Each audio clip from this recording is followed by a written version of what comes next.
Start the recording. Please remember to record your attendance.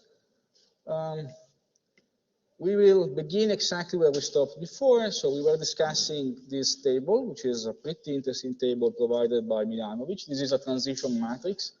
So you have the position of a country classified according to their income in a given year, and then you look at what happens between that year and another year. So the two periods are in the upper part of the graph, 1960 to 1978, and the second part of the graph is 1978 to 2000. We already discussed the classification between rich contenders, third world and fourth world. So the interesting thing is this table is that, generally speaking, something which comes through very clearly here is that there is a lot of stickiness at the extremes. If you are rich, you tend to remain rich. If you are in the fourth world, so if you belong to the group of the poorest countries, defined as those which have an average income less than 1/3 the income of the poorest country in the rich group, then you tend to remain there. And in fact, interestingly, across the whole of the period, if you look at the countries which are in the fourth world, they remain there, all of them, but for two, which in the second period, 78 to 2000, managed to move from the fourth to the third world, which is already an improvement, and they are Egypt and Botswana. Okay, so those who belong to the group of the poorest countries in the world remain there. At the top, also we find a lot of stickiness, although we do find, especially in the first periods, countries which move down. Many of these are placed in Latin America. For example, Mexico was rich in 1960, becomes a contender in 1978, given this classification. Chile instead makes all the way from the rich group to the third world in that period. And later, between 78 and 2000, we have that Argentina, who remained rich during and because of the debt crisis of the 1980s in Latin America, becomes a contender. Interestingly, another country which did belong to the rich group in 78, and in this case moves down to the level of third world in terms of income, is Russia. And this is because Russia suffers a lot in terms of declining per capita GDP because of the fall of the Soviet Union. Then Russia would recover in the 21st century, here observing only the period until 2000. Now, beyond this, so beyond the fact that there is thickness at the top, but for some countries which move down, we see quite a few countries which were contenders of third world going down the social economic ladder, I mean, if defined in this way, actually in both periods. Among the countries which go in the opposite direction, we find few which make it to the top. Among the contenders who become rich in the first period, we have two very small countries. One is Singapore, and the other is Hong Kong, before Hong Kong went back to China, of course. And these are, in fact, the only two countries which remain in that group, the only countries which make it to the rich group and remain there by the end of the period, so by 2000. So, if you take, and again, if you look at the composition of the contenders in the 1960s, these were mostly Latin American countries, plus some Eastern European countries, and from Asia you have only, again, Singapore and Hong Kong, who are very successful, but they're very, very small countries. So if you take all this together, you have quite clearly a picture of significant difficulties in catching up, right? This kind of brings even more to the fore this general conclusion, and this is maybe the relevant thing that we must add to that analysis, we have this impressive stickiness at the extremes. What happens at the bottom is particularly impressive because this really means that even at a country level, poverty becomes a trap.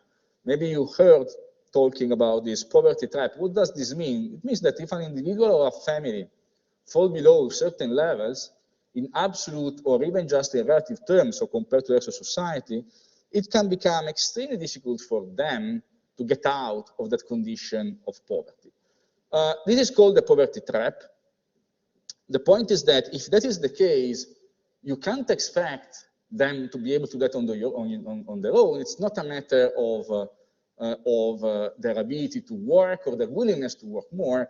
It's really a matter of being stuck because of maybe an unfortunate initial position or some other adverse turn of events. And if that's the case, if you want to give them a chance, you have to do something directly. So you have to help them to get out somehow, including, for example, by reducing their condition of poverty by means of direct transfers. These at the individual level. This is what we know about poverty at the level of each individual. So we might wonder to which degree this applies also to the level of states. It's a different matter, but the analogy is interesting because also here we have strong evidence that if a country is poor, it's kind of entrapped in its poverty, right? So again, we have only 2 examples of countries which move up. These countries move a bit up, not vastly. They don't make a jump from the 4th world to the rich group, but they just move to the 3rd world. And on top of that, these are countries which experience some significant difficulties in the following period, so in the first 20 years of the 21st century. And again, they are Egypt and Botswana. So again, also looking at this, we don't have at all a picture which allows to claim that there is an easy possibility for catching up, as some economic theory, well, much economic theory actually assumed back until at least the very end of the 1980s.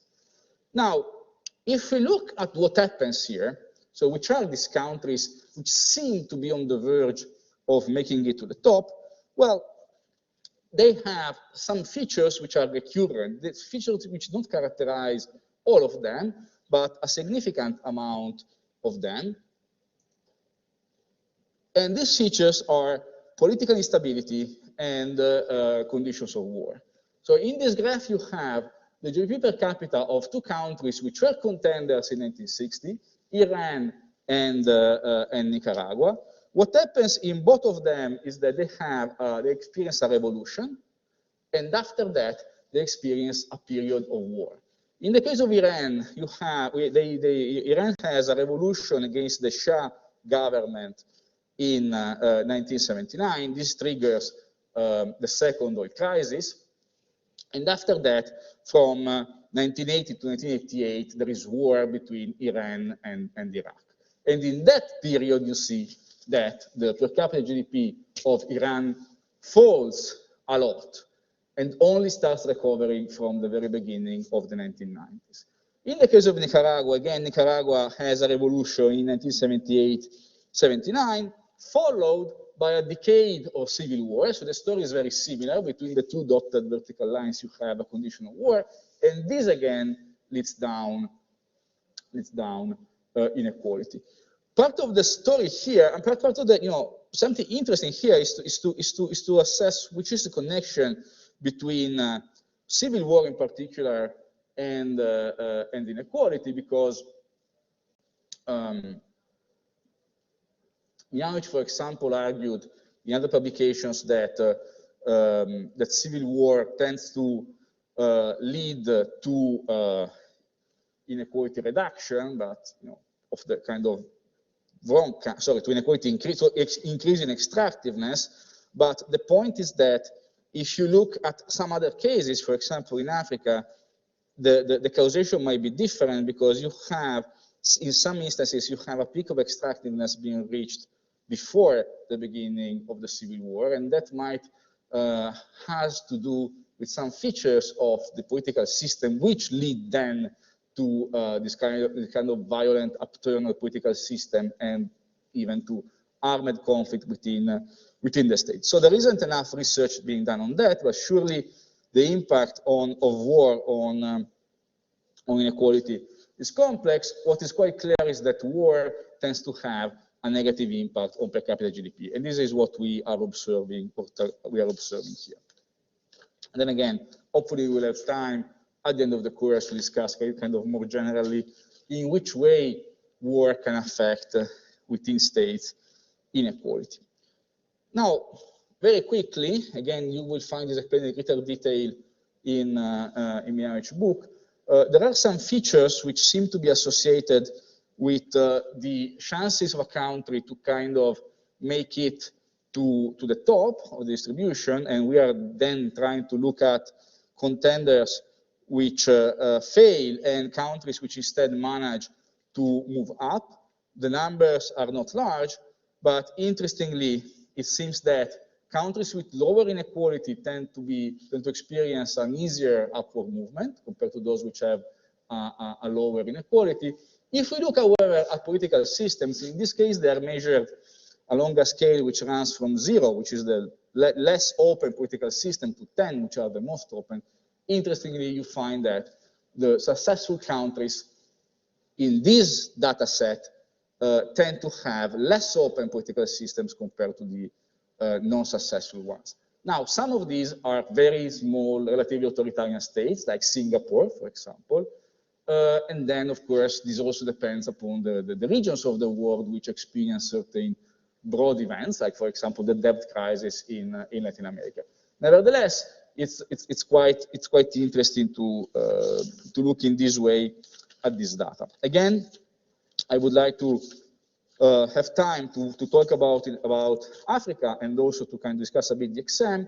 So I'll be quick about this, but again, this is covered very well in the book. Also, this is something which we already discussed. This is concept 2, and you see here the impact on the distribution of heading China. We have China, when China enters the distribution, you see that it produces a significant jump in the weighted inequality measure because of its large population and because China starts out as a relatively poor country. And it remains true. I mean, the fact that the introduction, the adding China to the distribution increases international weighted inequality remains true till the beginning of the 1990s, and then you see that the situation reverses, and this has strictly to do with the success of China in obtaining improvements in per capita income from the last decade of the 20th century on. So again, here you have an inversion in the impact of China, which depends strictly upon its the dynamics of its per capita GDP. And given that China is such a large country, this tends to have a dominant impact on the trend of on the global trend, meaning the trend in the weighted international inequality. Again, something which we have discussed many times. A similar reasoning could be made for India. But more importantly, so far, we have talked about income inequality. So what about wealth? Until a few years ago, there was this widespread idea, especially among economists, that wealth did not matter much, because in the end, what we would have to care about was income, and in the end, the wealth distribution would have kind of, follow the income distribution. Which, of course, if you look at this kind of historically, you would already have had a lot of reasons to debate whether this was true or not. But I would say part of the problem here was also that for modern societies, I think I already made this point in the first part of the course, for modern societies, we do not have much information about the wealth distribution, basically because wealth is not taxed systematically. If you look at predecessor societies, usually it's the opposite. They were taxing wealth, so we have information about the wealth distribution, but we lack information about the income distribution, right? So the problem is that when some research teams started focusing on wealth inequality, we're actually unearthing the fact that wealth inequality matters and its dynamics do not simply follow that of income inequality. So there was much research done, in particular in the UK by Tony Atkinson and his team, and then more recently, Thomas Piketty made the topic of wealth inequality very popular after publishing his book Capital in the 21st Century in, if I remember correctly, 2014. Now, the book by Piketty is a big book. If you've ever seen it, it's a book like this, which, by the way, you can also peruse without reading each and every word, because the main argument comes through quite clearly from certain sections of the book. It has been criticized a lot from the point of view of economic theory. So there are some logical faults in the theory itself. Right? For example, there is a confusion between the steady state and the movement of certain variables. But the point, I think, remains. So the point is that the argument that Piketty makes is one which we will treat in a purely intuitive way. Okay? The argument he makes is that if the rate of return to capital is greater than the rate of growth of the economy as a whole, then those who hold capital will tend to experience an improvement in the relative position. What does this mean in practice? It means that if wealth, for which, of course, capital of any kind is a crucial component, you can actually treat capital and wealth as synonymous. If wealth is highly unevenly distributed and its cumulated amount is very large compared to the national income, then there is no reason whatsoever to think that if, again, the rate of return to capital is higher than the rate of growth of the economy, the distribution of total income will become more even. Why I say total income? Because total income is the sum of labor income and capital income, right? But the point is, capital income, the distribution of capital income comes from the distribution of capital, so it comes from the wealth distribution. If the rate of return to capital is higher than the rate of growth of the economy, which is connected to labor income, basically, then you have that capital distribution of capital income dominates the distribution of total income as well. Okay? And this without escape, if you want. To this analysis, Piketty adds some consideration which has to do with some reflections about how Western political systems tend to perceive themselves or are conceptualized. And the point that he makes is that, I think I already mentioned this as well, he says that if the distribution of wealth, if economic inequality more generally becomes too high, then we have no reason to think that some principle which we believe to characterize Western societies, for example, the idea that there is equal access to institutions and political systems, or also, and this is kind of more contentious, the idea that your economic position kind of reflects your merit, right? There is no reason to think that this is true. This is no longer reasonable to believe that this can be reflecting reality. So basically, he's claiming that a too high economic inequality is not compatible with how a Western democracy is supposed to work. Whatever you think about this, I think that asking this question is highly relevant, right? Is highly relevant, and then we could, discuss a lot to which degree extreme wealth inequality is compatible with political systems which, in theory, and this comes from in continental Europe from the French Revolution, which in theory give equal rights to everybody, including equal rights to be elected to top political positions. In a situation in which I think it's exceptionally easy for a billionaire, for example, to become the prime minister or the president of a country, and this in Europe as well as in the United States, this is definitely a question we might want to ask ourselves. Whatever we believe about, whatever our political positions are. Let's not make this political. It's more a matter of, asking ourselves whether this is something which matters or not, if we want to have an open polity in which, again, political rights are equal for everybody. And the equality of political rights, again, is something that we expect from the age of revolutions on. So Alberto Mazzini has a question. The second point made a Piketty. Absolutely, I will repeat it. The point is that if economic equality is very high, we might wonder whether it is true anymore that even in a political system which is in theory democratic, so in which everybody has the same rights, in practice the access to institutions and to certain political rights, like the right to be elected to a public position, for example, to a parliament or whatever, is in practice equal for everybody.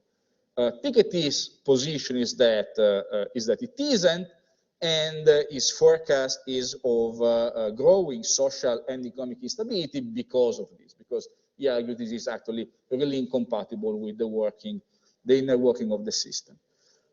Now, what can we say? Yeah, we are welcome. What can we say about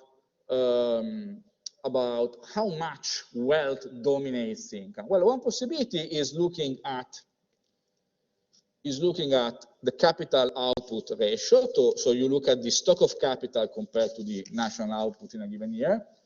And here you have the period 1870 to 2010 in France, Germany, and the United Kingdom. And you see that all these countries experience, from this point of view, the same trend. So you have a very high point reached at the beginning of the 20th century, then you have World War I, a drop, a very partial recovery in the interwar period, then another drop during World War II, and then only from the end of the 1970s, a tendency for a recovery, which is, however, incomplete by 2010. This has to do, for Piketty, with the impact of war on the distribution, in this case, in fact, on the size of capital, accumulated capital. So we already discussed the fact that the world wars lead to a reduction in wealth inequality. And I was telling you that this has to do with the destruction of wealth to a significant degree, of wealth which was owned very unevenly, okay? So the point is, if you have no wealth and you destroy wealth, your position doesn't change. So again, you can intuitively understand why if you destroy wealth, this will tend usually to reduce inequality unless you actually target specific groups, right? Because the zeros will remain zeros. Those above zero will maybe lose something. And those who own large items of wealth are those also who risk suffering particularly large losses. Now, there is a difference between World War I and World War II. World War I was a trench war, so the actual and the military technology for projecting violence beyond the trench areas was limited. So not yet the age of carpet bombing, basically. This is something which is typical of World War II. So the actual physical destruction remains limited to specific areas of Europe. In World War I, what matters much more is the destruction of financial capital for a number of reasons. One is, for example, we already mentioned this, the Russian Revolution, which leads to the loss of all the foreign investments in Russia. Another is the post-war hyperinflation. And Piketty refers to this basically as expropriation through inflation. So the idea is that in a phase of hyperinflation, very few people or institutions tend to gain. One institution which tends to gain is a highly indebted state, right? Because the inflation will tend to erase the debt, which, however, is privately owned. So those who own the debt will tend to be relatively rich, will be, from this perspective, expropriated by inflation.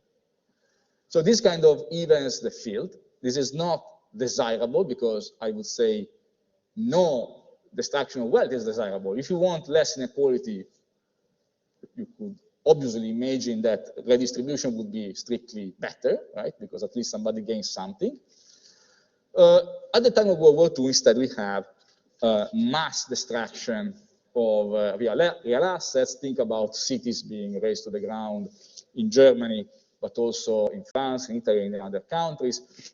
All the countries in this graph, so France, Germany, and the United Kingdom, suffered mass destruction, mass physical destruction during World War II. And that's another kind of destruction of wealth, which has a leveling power, right? This is, again, something which Piketty was already describing quite effectively, and then Walter Scheidel also was, again, making the case of the world wars to demonstrate the leveling power of catastrophes and so forth and so on. My 2 cents on these are, yes, okay, in this case you have leveling, but remember that usually earlier wars were not destructive enough to cause leveling, and this is again a matter of countervailing forces. On the one hand, you have destruction, which levels. On the other hand, you have, opportunities or uneven redistribution. In pre-industrial context, uneven redistribution might come simply from increases in taxation caused by the war needs in the context of a regressive fiscal system. Which one of the two forces prevails? Well, depends on a range of things, depends on the context, depends on the nature of the fiscal system, depends on how you fund the war, and depends, of course, also on the level of material destruction. So much so that the only case in the pre-industrial time in which we see leveling during a major war are the 30 Years' War, so 1618 to 48 in Germany, which were by far the most destructive war of the early modern times. Just to recall something which I'm sure we have briefly discussed before. And maybe we'll have the time to go back more systematically to how war interacts with inequality, because unfortunately, Europe is experiencing, and this was really, say, to me, totally unexpected when we started the course, is experiencing again a war on a relatively major scale in the continent. I think this was the last slide. Yes. Okay, we have questions about this. We will talk more about Piketty in the final part of the course. But again, we aren't looking more in detail at his economic theory because the theory per se is somehow faulty, to the point that he now claims that what he says shouldn't be considered a theory, which is bizarre to me. But actually, he was much criticized from different directions from the theoretical point of view. But this doesn't mean that some of his assumptions aren't worth of discussion. I think they are. Something which really, again, is good in what he did is that he made it clear that we also need to look at wealth. Income is not the only thing which matters, and I could tell you many stories about the kind of reactions you could get before 2014 when you presented works on distribution of wealth, and that's kind of bizarre. The kind of comments you could receive were kind of bizarre, and today nobody would openly claim that looking at wealth inequality is not relevant. I think that some economists still think that, but they don't want to be stoned to death, so they remain silent on the topic. There are questions? Otherwise, we move to Africa. Well, while I change the slides, think about whether you have questions, okay?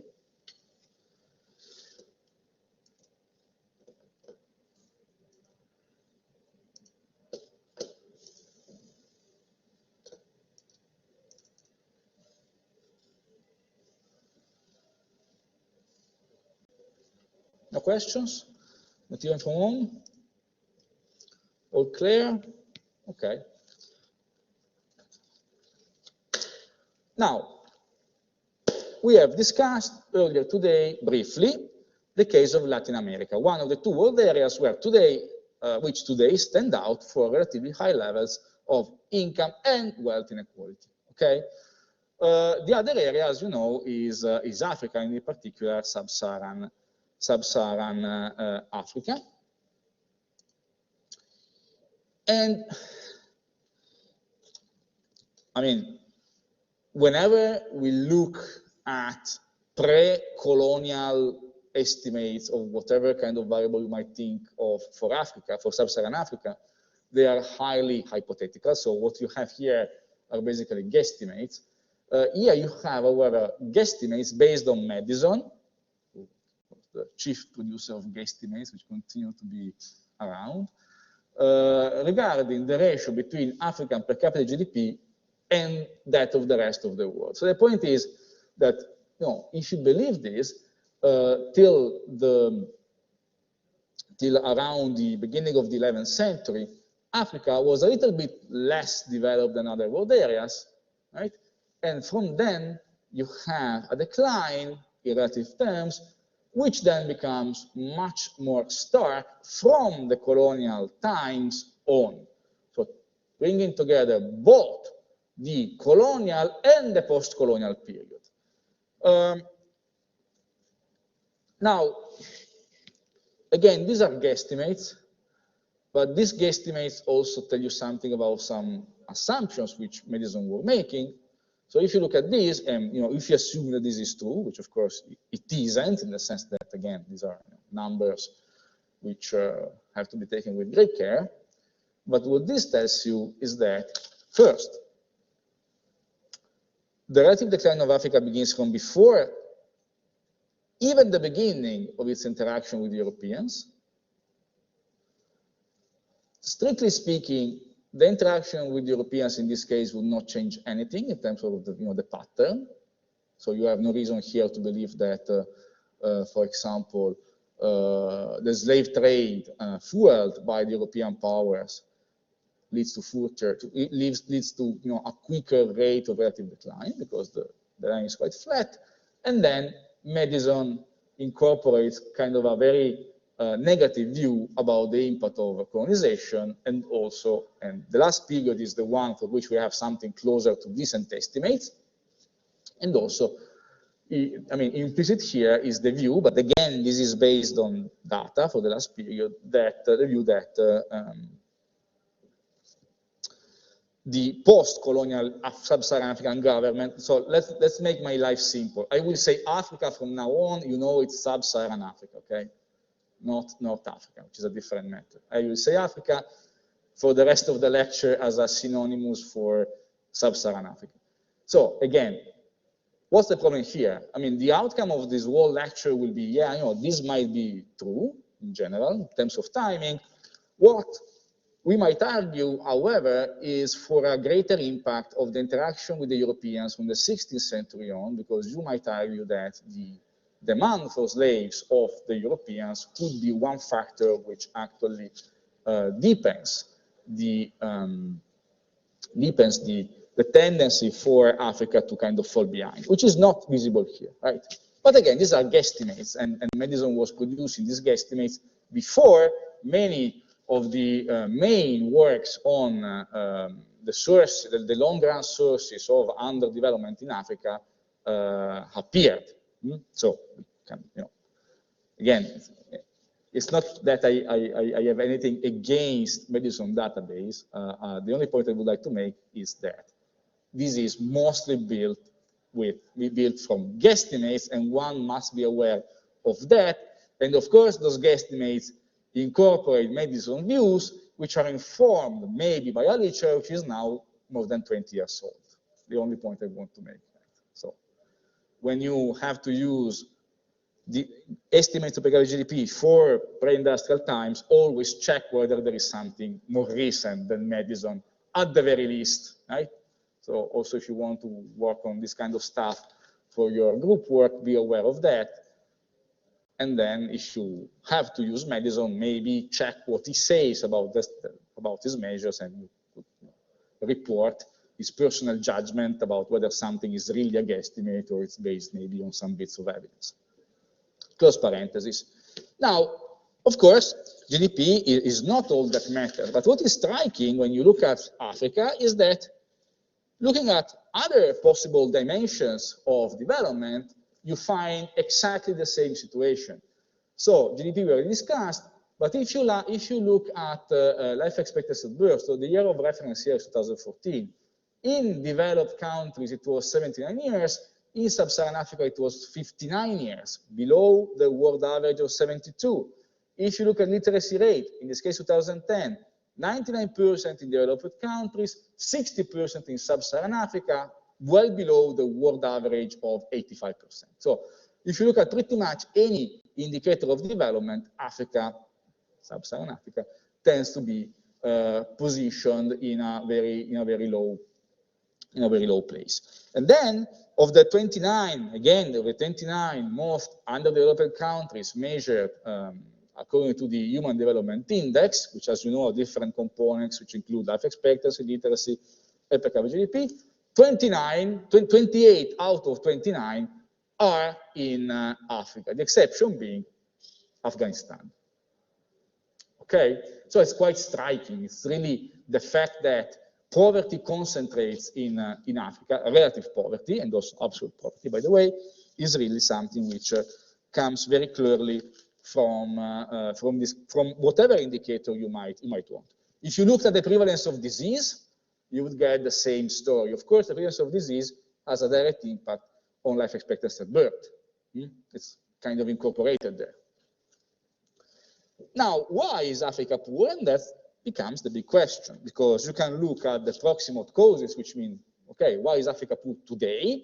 And you could say, well, you know, it's poor because it has few infrastructures, so the physical capital is lacking, the human capital is lacking, literacy rates are low, you know, it's not very innovative, and so forth and so on. So it explains very well the short run, why it is poor today and why will it be poor tomorrow. But the point then becomes, if these are the proximate causes, which are the remote causes of its relative unfavorable position? And then you have a variety of explanations. Generally speaking, you have some who focus on geographic explanation, like Sachs, for example, and then others who tend to focus more on institutional explanations, which also include, in some cases, big time, the role placed by the colonizers in imposing certain institutions in Africa. And the reading which you have in the materials for this part of the course by Semoglu, Johnson, and Robinson takes quite explicitly this approach. Now, let's look first at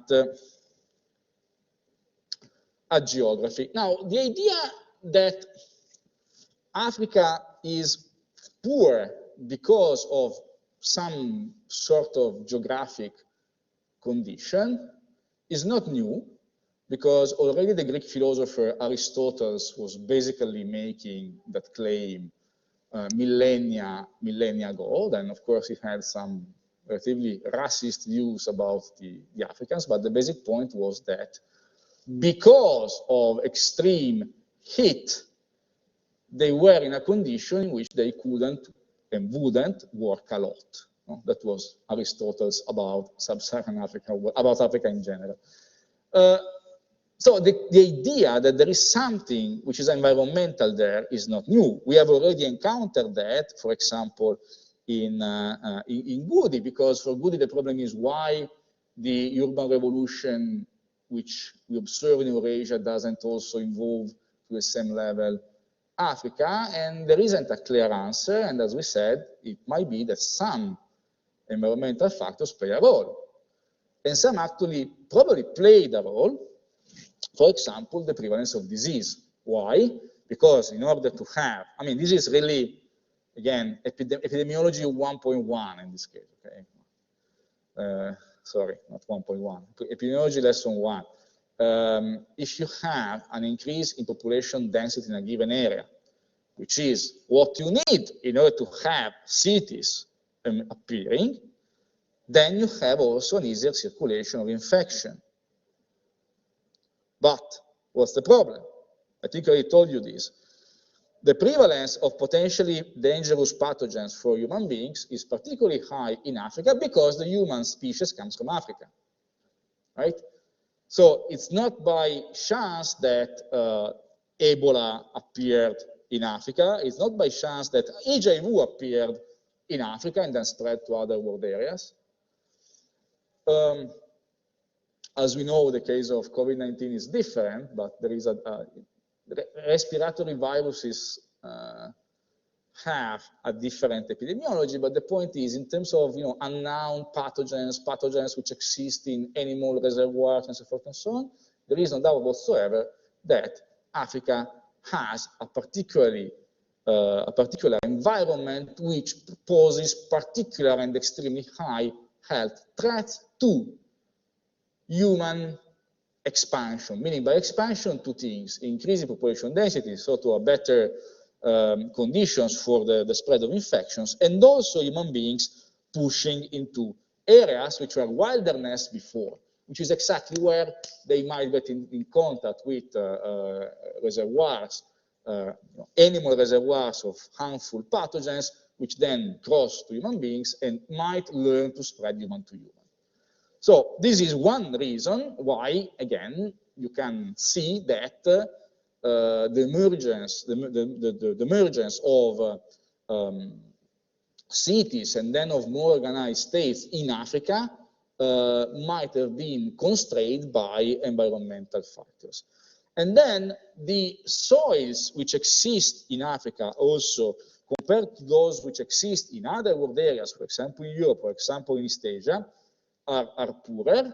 The rain conditions are not particularly favorable because they're more unstable than then characterizing certain other areas. And in much of Africa, you also have a problem with soils which are either arid or are very thin. Very thin soils pose a specific problem to modern agriculture, because if you start working them with modern machines, then you risk them becoming arid and unworkable, so basically to desertify very soon, which was a big mistake made by economic development plans back in the 1960s and even later. So the attempt of spreading certain techniques to certain parts of Africa led to desertification, so worsening the situation in the medium to long run instead of improving it. But at the origin of this, there is bad geography. And finally, many of these countries are landlocked, so far from the coast, and also it's not only a matter of the linear distance, but it's also a matter of the kind of environment you encounter when moving along certain directions. If you remember Diamond, I mean, this has to do with the morphology of the territory. But if you remember Diamond, then there is more to this, because you could also think about the difficulties posed by having to move across different climate belts if you follow the natural axis of Africa, which is north to south. And another factor which is still a kind of environmental and which kind of placed Africa in a relatively disadvantaged position, at least compared to Eurasia, because compared to the Americas, it probably was in a better situation, was the availability of domesticable species. And then, there are these important physical barriers. The Sahara could be crossed and was crossed by caravans since very ancient times, but still it is a barrier. The Suez Isthmus also was kind of a choke point and acted pretty much as the Panama Isthmus did between North America and South America, and so forth and so on. So again, beyond what Sachs argues, there are other factors which we have been discussing during the course. Regarding the prevalence of disease, let me show you only this. This is the prevalence of malaria by country.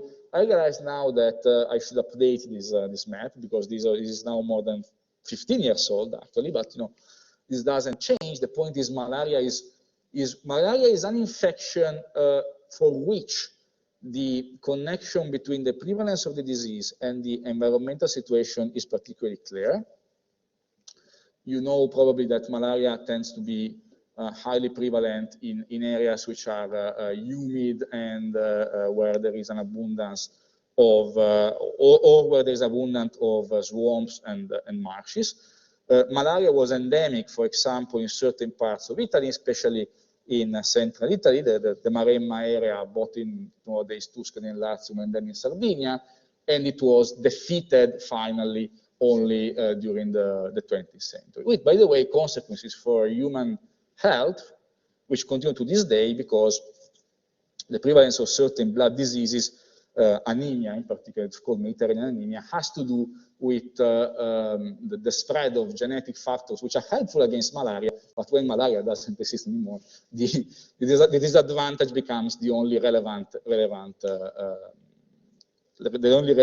aspect, if you want, and then this turns into be a disadvantage because it can lead to poor health conditions from a certain point of view, for a certain moment in the life of an individual which has that genetic traits. Anyway, there are many others. I already mentioned the fact that Ebola is a relatively new infection which affects especially certain areas in Central Africa. There are a number of resurgent diseases, even plague. So Yersinia pestis is a resurgent disease in some parts of Africa.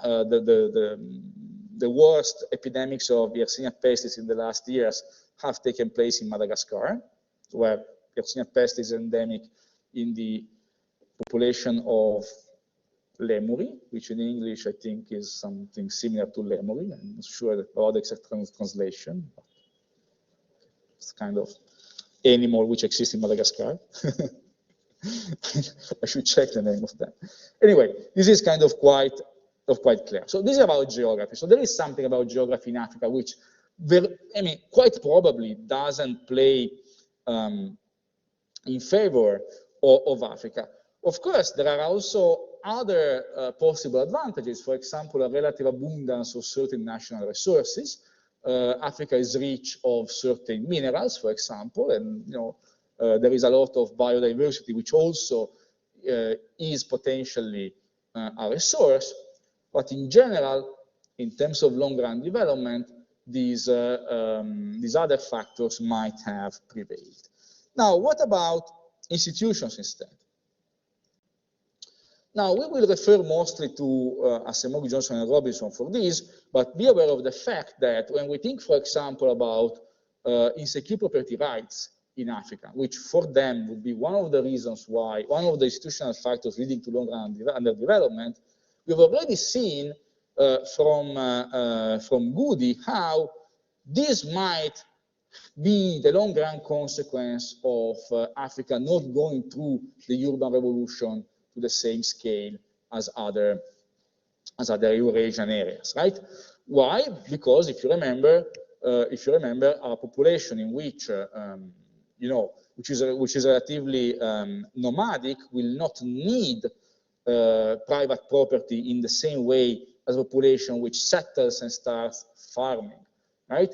Then you will also have another set of institutions, for example, social institutions related to marriage and whatever, which might also lead to traits which might be unfavorable to development. But if we look strictly at property rights, the point is that, if you remember, when you have the emergence of sedentary populations with the Neolithic Revolution and then with the appearance of cities, then the value of land increases. Then you need to be able to transfer land from one generation to the other, and then you have the emergence of two institutions which go hand in hand, which are inheritance systems and property rights.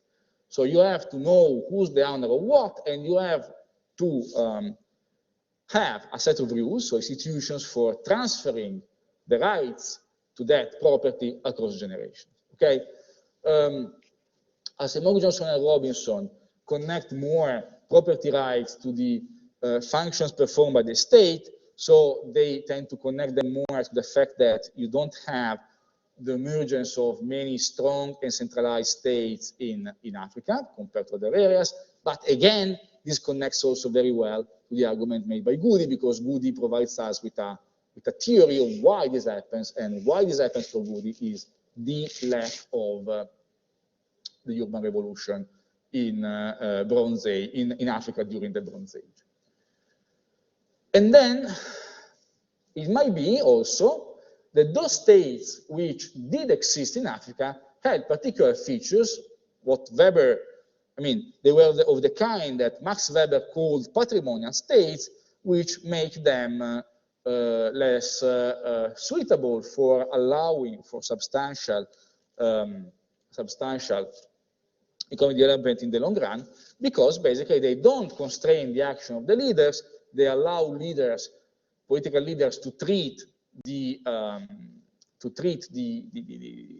public property, if you want, as if it was their own property, to treat the state as if it was their private domain. And by the way, the lack of constraint on leaders, if you remember our discussion of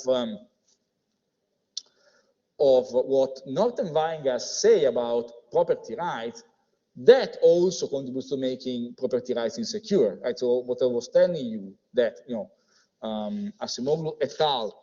Connect this more to the functioning of the state, is basically the same kind of reasoning that Norton Weingast had applied before to Europe, when they argued, for example, that the Glorious Revolution in 1688 in England brought to more secure property rights because it constrained the ability of the king to take certain decisions, for example, regarding the expropriation of wealth and so forth and so on.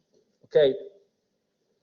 So this is something which is not new, but we are now applying to the case of Africa. Now, is there evidence of this? Well, in general, we do observe a positive correlation between the risk of expropriation, in this case, of expropriation in 1985 to 95, and the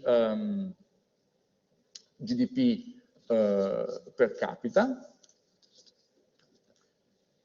Yeah, sorry.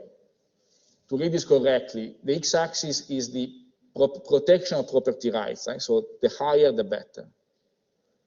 If you read only the title of the axis, this might be misleading.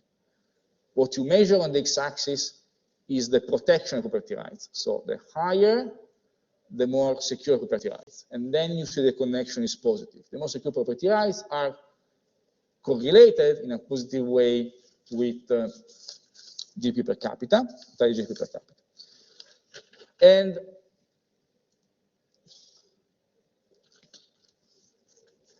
can we say something more about the impact of institutions of this? Well, an interesting example is that of Congo, because based on the ethnographic literature, there were two populations belonging to pretty much the same ethnic groups, who are having a similar culture, divided by the river, by the Congo River, so they were living on different parts of Congo. They even had the same language, but arguably they experienced in the long run a very different development. So this Lele population remained poor, and they remained poor in this interpretation because they were basically a stateless society, while the Bushong grew rich, and they grew rich in this interpretation because from the 17th century they developed a relatively centralized and strong state with the significant extraction of resources from agricultural surplus, but these resources are also used to provide some services. In particular, you have a very low legal system and police force. This was maybe the only polity of Africa before the colonial period, when you had a system of trial by jury, basically. And then you had the development of a bureaucracy to raise taxes. So is this good per se? Well, you know, the development of a bureaucracy to raise taxes, as you know from for the first part of our course, is something which goes hand in hand with societies becoming more ambitious, because to achieve more, you need to concentrate the resources. And an expanding bureaucracy also leads to a growing need of high skills, if you think about that. And also provides opportunity of upward mobility for those who have maybe the ability, the competencies, and maybe also the natural attitudes for working in a certain specific sector in which, you know, using your knowledge and your intellectual abilities is more important. But beyond this, the fact that taxes increase also acts as a stimulus to work more because you have to pay tax. But the reason why you are willing to work more, because, you know, if you expect to be expropriated by all the results of your work, they can tax you as much as they want, but you won't work more. Again, you will pretty much be guaranteed the access to the basic necessities, but if all the surplus is expropriated, you do the minimum to survive, right? So the point is that they were asked to pay higher taxes, but given the relatively well-developed institutional framework, they were also willing to work more because they had kind of, they had some trust in the institutions. They trusted the state not to expropriate them. So they paid the taxes that the state required, and they knew they could have kept the rest, if you want. I mean, they were relatively confident that they could have kept the rest. Also, we have some evidence that this area was relatively innovating. For example, they were relatively ready to replace the local corn with maize coming from the Americas. So this was because of interaction with Europeans and so forth and so on. Now, to be frank, if you look at this nice, interesting story, there are also those who argue that the ethnographic literature supporting this has some weak points. So it might be that the story is a little bit too clear-cut compared to reality. Nevertheless, in terms of a narrative about why this might be relevant, it remains quite interesting. Now, we have moved from protection of property rights to state centralization. To protect property rights, you need a relatively strong state. So you remember, we already discussed this dual nature of the issue. On the one hand, protection of property rights means protecting them from the state, from expropriation by the rulers, right? On the other hand, without a strong state, you can't provide this service to the population, okay? And this dual nature appears in this case because on the one hand, you have states which kind of provide services and constrain their predatory attitudes maybe, and others which instead work as patrimonial states in which predation would prevail. And we'll go there. So in that other case, you don't have a stimulus to work more because you expect actually that you are working for somebody else. And you don't do that because your personal situation is not going to change. Anyway, generally speaking, if you look at the correlation between some indicators of developments, in this case, percentage of roads paved by the end of the 20th century and state centralization, you find again a correlation. So this seems to work also from this point of view. Now, if we go, however, to the instances in which state centralization does not work in the same way, we can make other examples. For example, the Kingdom of Ethiopia. Now, the Kingdom of Ethiopia was one of the strongest, also militarily strongest states existing in Africa before the colonial period. As you know, actually, it was attacked by Italy in the fascist period. So Italy invaded Ethiopia in the 1930s from its other colonies in Eritrea and Somalia. And actually had some problems in conquering it because the state was relatively powerful. So it's possible, again, maybe making the story a little bit clear-cut, if you want, a little bit extreme, but it's possible to read the story of Ethiopia as one of a patrimonial state, in which, again, the ruler, the king in this case, treats the state as his personal patrimonies, and then the state is basically providing benefits to the ruler and to his cronies, basically, and not to the others. And this has an impact on long-run development, because you do have a centralized state with an emperor having absolute power. And consider that the Kingdom of Ethiopia is one of the polities which emerged in sub-Saharan Africa from earlier on, from the 4th century before, 4 or 5 centuries before the current era, actually, so it's pretty ancient. It was able to achieve a high level of extraction through tributes from its subjects. However, as it was arguably a patrimonial state in which the rulers looked only at maximization of their personal benefit, this made property rights insecure, and as a consequence of this, you have lack of economic growth in the long run. So in a sense, the Kingdom of Ethiopia enjoys the advantage of having a relatively early starting position, a relatively early relatively early emergence of a relatively well-developed state institutional framework, but then wastes this by not creating the conditions for providing to the subjects incentives to, again, work more, be more productive, more ambitious, and this because, again, it remained a patrimonial state. Then, of course, the argument that Ethiopia remains a patrimonial state for like 2,500 years is maybe a bit strong, but again, you can read this case in this way. We don't know much about, the history of the Kingdom of Ethiopia. We know, however, much more about this kingdom than about some other polities existing in Africa.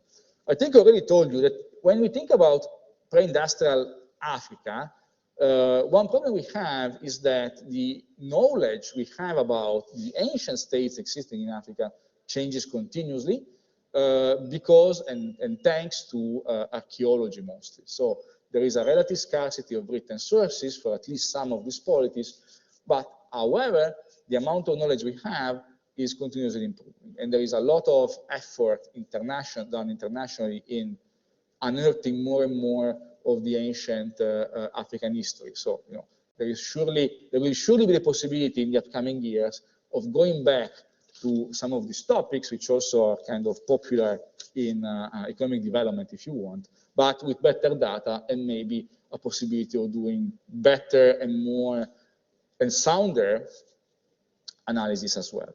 At least, that's what we can opt for, because basically the idea that we might have better data is always good, no? Now, if you remember Goody, again, the absence of a urban revolution on the same scale, this also connects to the late development of the state institutions. Now, if we take this perspective, so if you look at the state as maybe one crucial aspect in African history, also one aspect which might differentiate certain areas of Africa from others, then in general, it's quite clear that there was a delay in the emergence of centralized developed states in Africa. If you look at this map, you have here 1979, 1453, and 1871, so on the eve of European colonization, and you see that much of Africa remained, let's say stateless, or at least remained in a condition in which there was not anything which we could refer to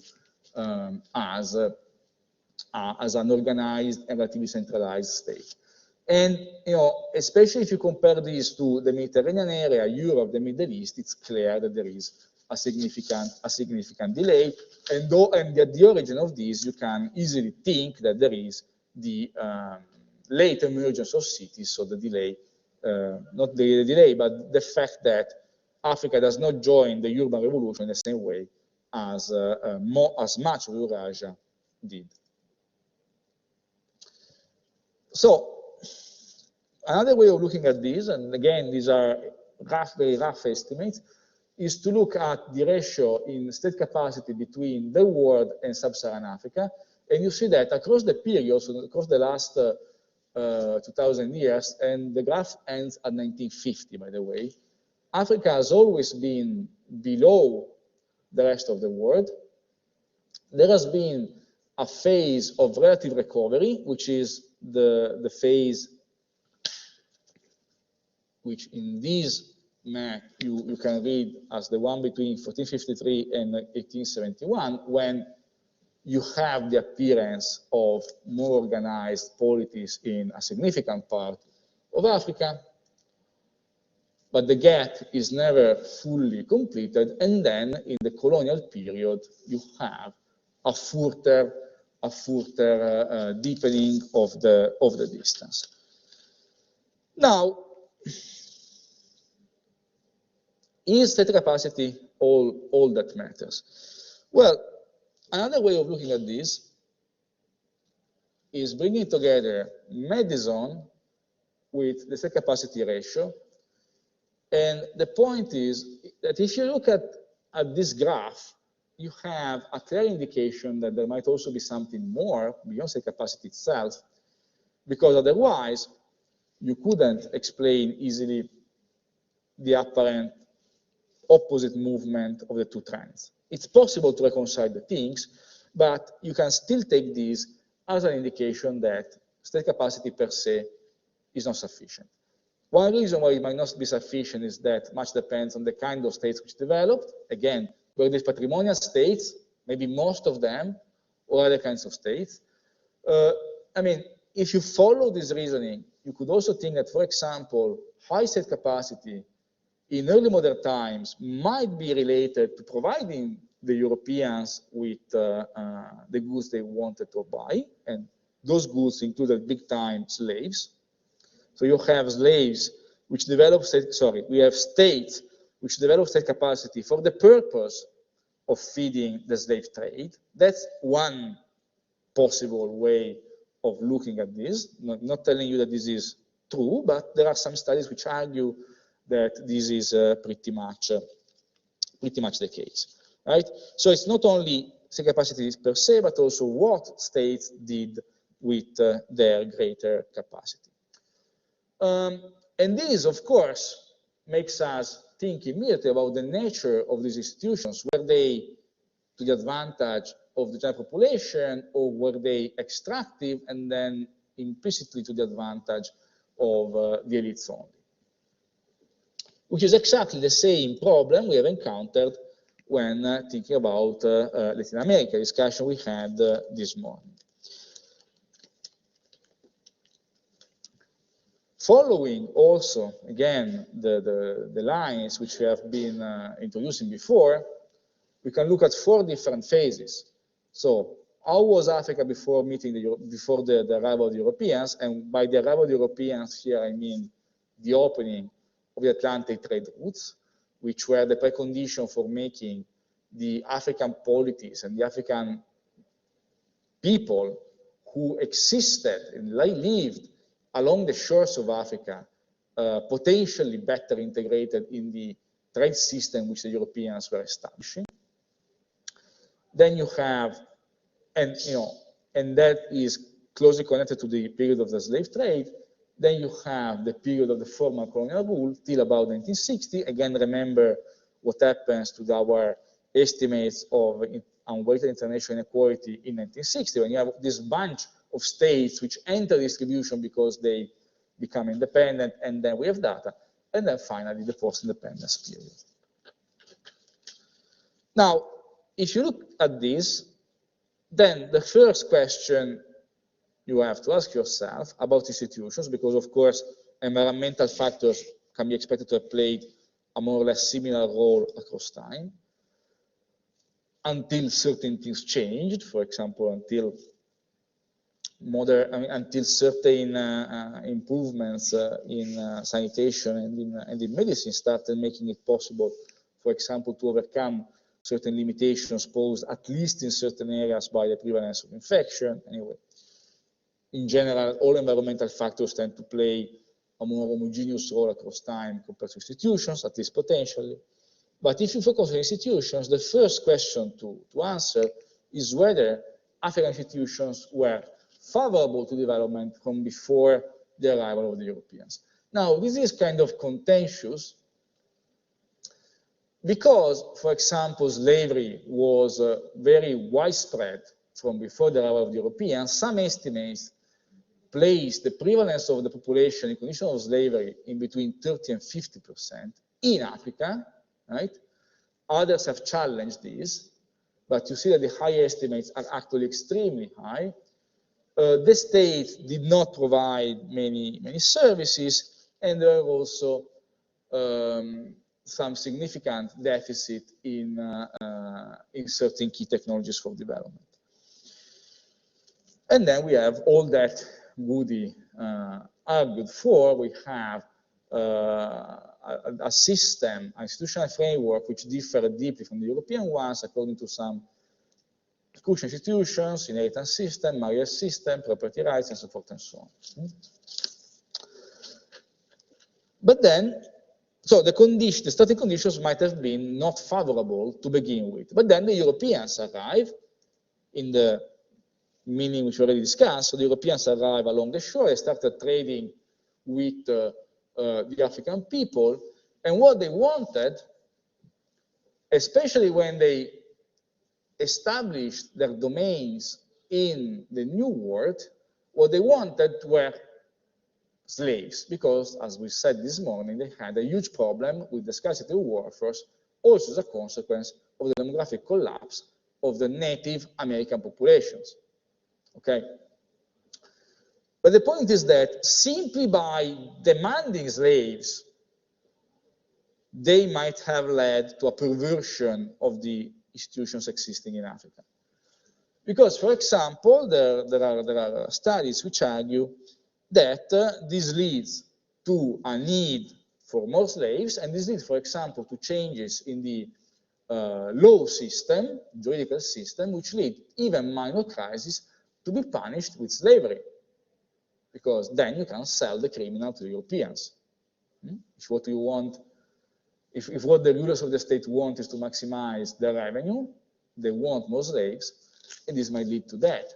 Not only that, slavery might have increased ethnic fractionalization. This is what Nathan Nunn argued a few years ago, because war along ethnic lines was the easiest way to obtain more slaves.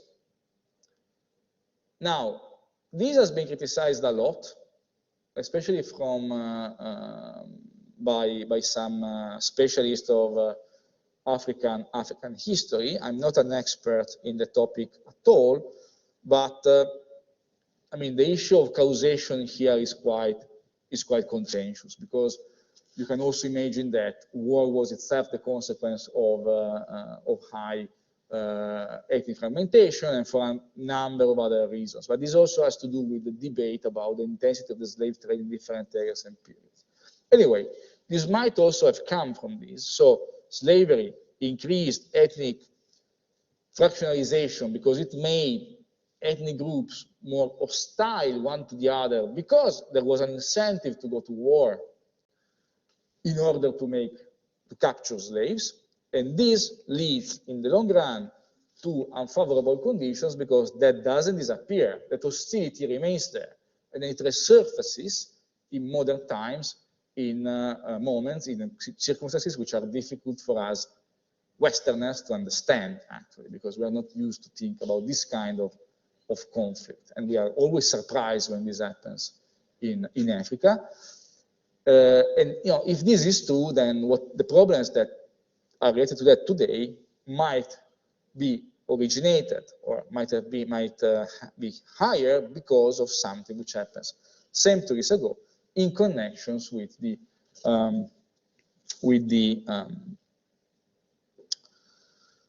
demand of slaves by the Europeans. The sale, sorry, of all the slaves to the Europeans for export, mostly in the New World, but also, if you remember, in other world areas, led clearly to a much lower demographic growth in Africa compared to what would have been otherwise. Now, of course, the problem here is that assuming that a higher population density would not have triggered events which would have reduced population in Africa in other ways is a big assumption, if you remember what I was telling you about the risk posed by the biological environment. But anyway, it's quite clear that some areas of Africa found themselves to be relatively underpopulated or depopulated because of the slave trade. And then in general, you have these policies which try to focus on producing slaves instead of producing other stuff. And this might also have been might also have had a negative effect on long-run development. And here you have a connection between the slave trade and centralization. So there is a negative correlation between centralization and the slave trade, and thus centralization was positively correlated with per capita GDP today. You can easily see that then the intensity of the slave trade in terms of the export of slaves might have played a role. Same story about the correlation between ethnic fractionalization and slave trade. Again, correlation is not causation, as you know. I remember what I was telling you about the critiques, the critiques made to this kind of approach. We can also look directly at the correlation between the export of slaves and per capita GDP, and you see the correlation is negative. So the more slaves were exported by certain areas, the lower in the past, the lower the per capita GDP today. Final thing, and then we will stop and talk a bit about the exam.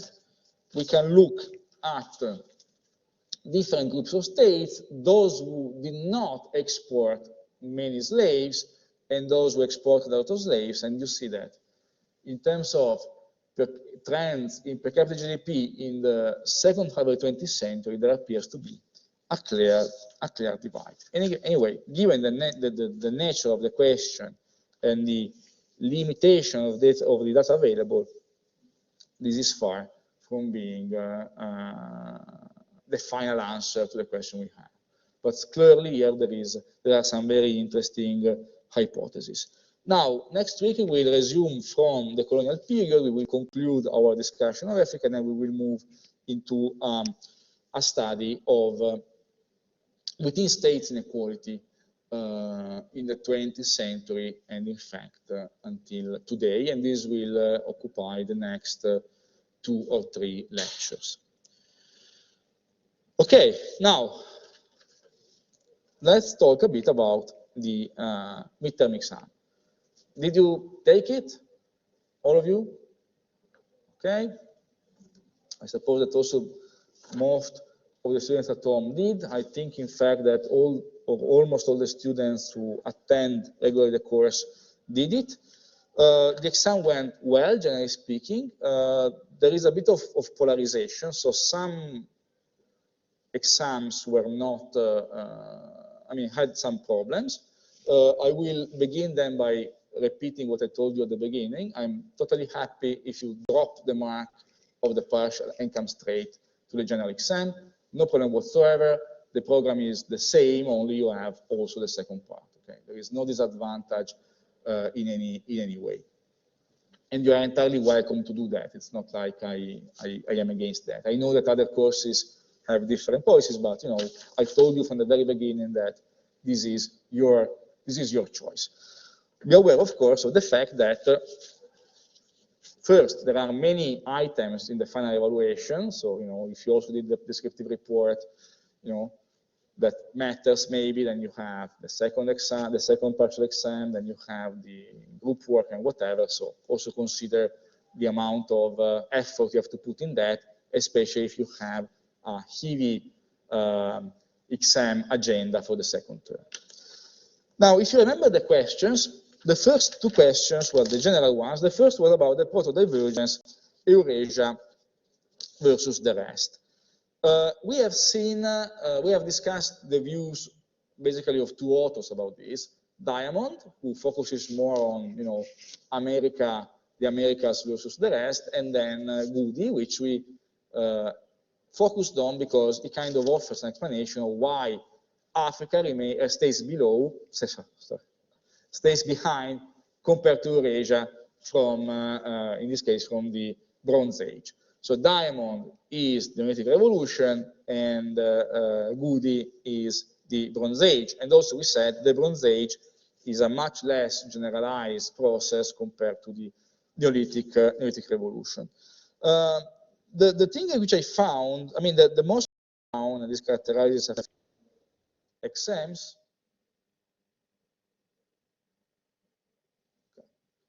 Don't know what happened. Is Goody, basically. So in some answers, either the issue of the urban revolution wasn't mentioned at all, or it was only, mentioned but without discussing the reasoning behind that. And that's kind of the most common issue with this specific question. The second question was about the institutional explanations of the grid divergence. I had the impression that this maybe was kind of the toughest question in the whole exam, although we have been discussing that systematically, maybe less systematically compared to the little divergence, but if you remember the recap, I was indicating clearly that we have a few authors who work on this, like Wallerstein, who focuses on state and private property rights, sorry. Needham, so universities and then also trading towns as Brodel did, and then Goody, not Goody, but Heinal, and what he has to say about family systems. Then some of you also mentioned, for example, Diamond, about fragmentation of states in Europe versus East Asia, and that's that's okay. This is something which makes sense. Some of you also mentioned other stuff which makes sense. What I think was necessary to get the perfect score was to refer, however, to these three categories of explanation. So we have Wallerstein, then state and property rights. We have Needham, so the institutions which favor innovation, and then we have maybe family systems. It's not like missing, for example, not Goody, but Heinal. Again, it's not like missing Heinal leads to a huge drop in the mark for this specific question, but this is something which might affect the vote. Okay. Now, if you want to ask questions, do it. Otherwise, I go through the exam and then we have maybe a few minutes for discussion. Okay. Now, question number 3 was, what is a world economy according to Brodel? Almost all among you who answered this question have correctly characterized this as a fragment of the world, self-sufficient, independent. What was missing sometimes, but it's actually important, is the internal hierarchy. So it's a fragment of the world with its own internal hierarchy. And the most, again, frequent issue was that this aspect wasn't mentioned at all. Okay, so some of you didn't mention this, and this leads again to a little penalty in the mark. Then there is maybe one or two students who actually were not. I mean, were actually thinking of something entirely different, but that's another matter. Those among you who were aware of the answer, either answered very well or maybe missed the internal hierarchy point. And this is a question which in general was answered pretty well. So it's not like there were systematic problems here. Then question number 4, according to Tabellini and Greif, which are the historical causes of a different propensity for economic cooperation in Europe and China? Again, there are some students who provided the wrong answer, so we're not focusing on what these authors claim.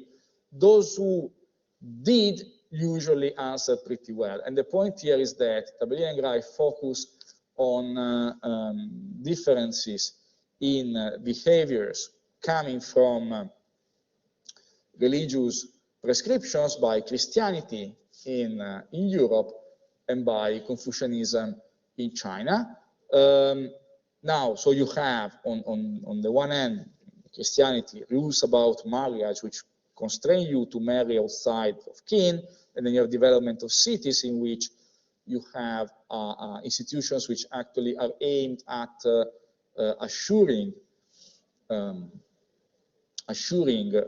fair treatment in interpersonal relations, but establishing in this way kind of a generalized morality, when in China instead you have a kin-based system, and then morality is more restricted to the clan compared to the general society.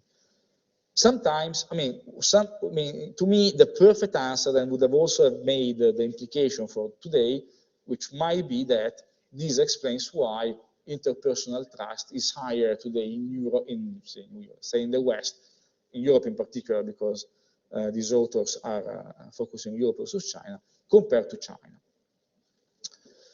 Question number 4 was under which circumstances and in which areas did the Black Death have negative economic consequences in the long run?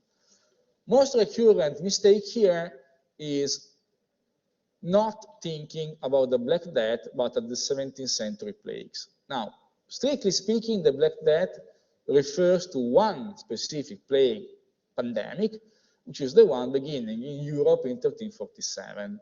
Okay, and this is how we have used this definition throughout the course. It's a specific pandemic.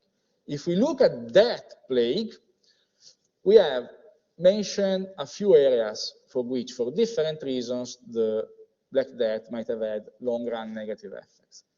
Spain, plus maybe Ireland, because they had a population which was sparse from before the plague, and then there was no population pressure on resources. Instead, the population was needed to the functioning of a highly commercial, resources-rich economy.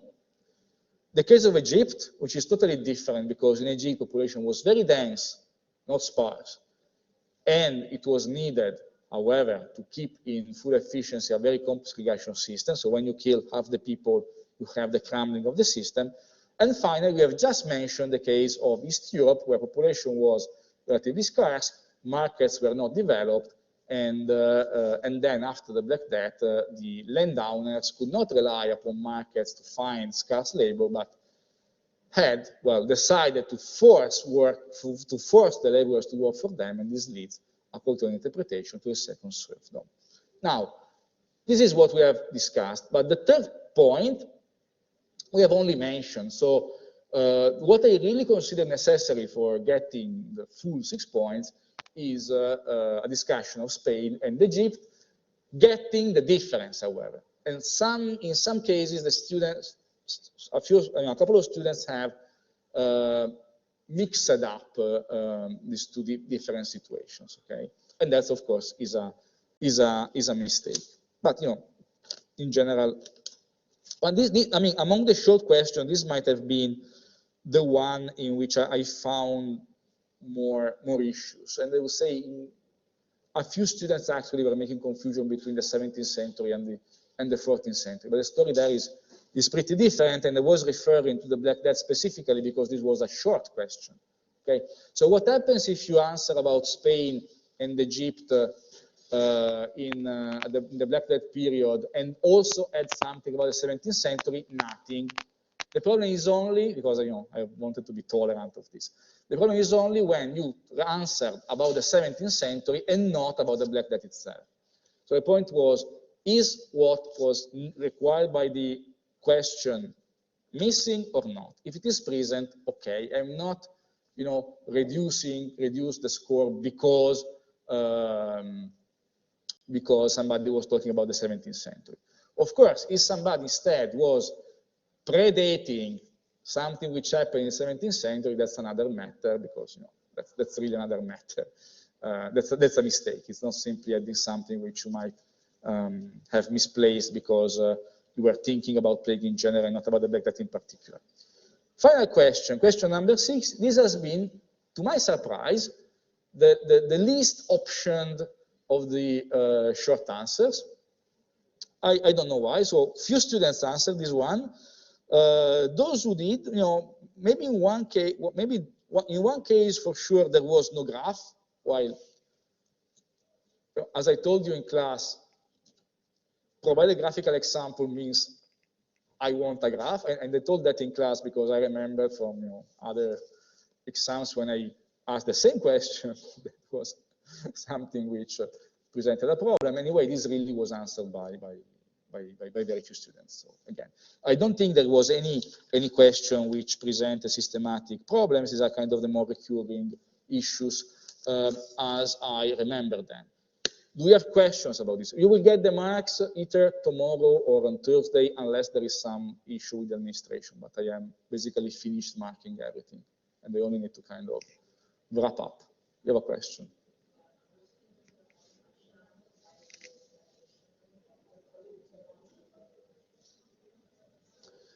Okay, so you refer to the, okay, so I'll repeat for students at home. Yes, it is more clear in that case, but we also mentioned the case of India. We were making the case of the Hainal line, which connects, which divides West and East. But I, in fact, agree with you, and this is not something which leads to a huge penalty if it is missing, actually. Yeah, no, I agree. In general, this was specifically singled out as one case in which it's also institutional. So to a perfect answer, it is necessary for a perfect answer, but it is not the main issue. It's kind of, I mean, we have discussed that more relating to the little divergence, and this is reflected in how I consider this for marking the answer to a specific question. Also, the students at home, if you have questions, do ask them.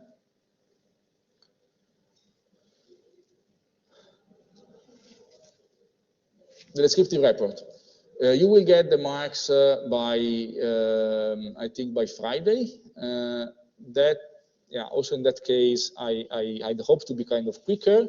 I think in that case, you will get the mark directly by me through email, but let's see. Otherwise, you will get an official email from Bocconi.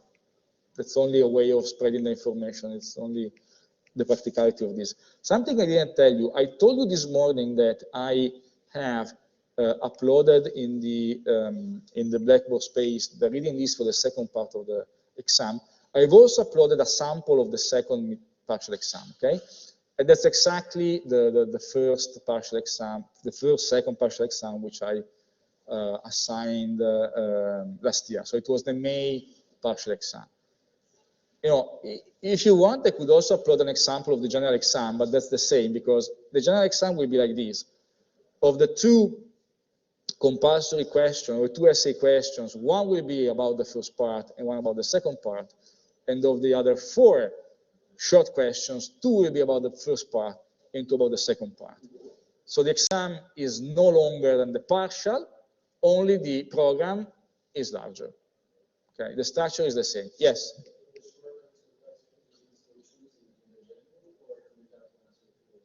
So the short answer questions is, again, as with the partial, there are 4 and you get to choose 3. So you can drop 1. But as they are 2 and 2, both parts of the program are covered. And the 2 compulsory questions are 1 and 1 for the 2 parts. Okay? Other questions? We can also discuss this next week if you want, but there will be, together with the marks, you will also get to know about the exam showdown if you want to come, and so forth and so on. So as usual. Okay? So see you next week then.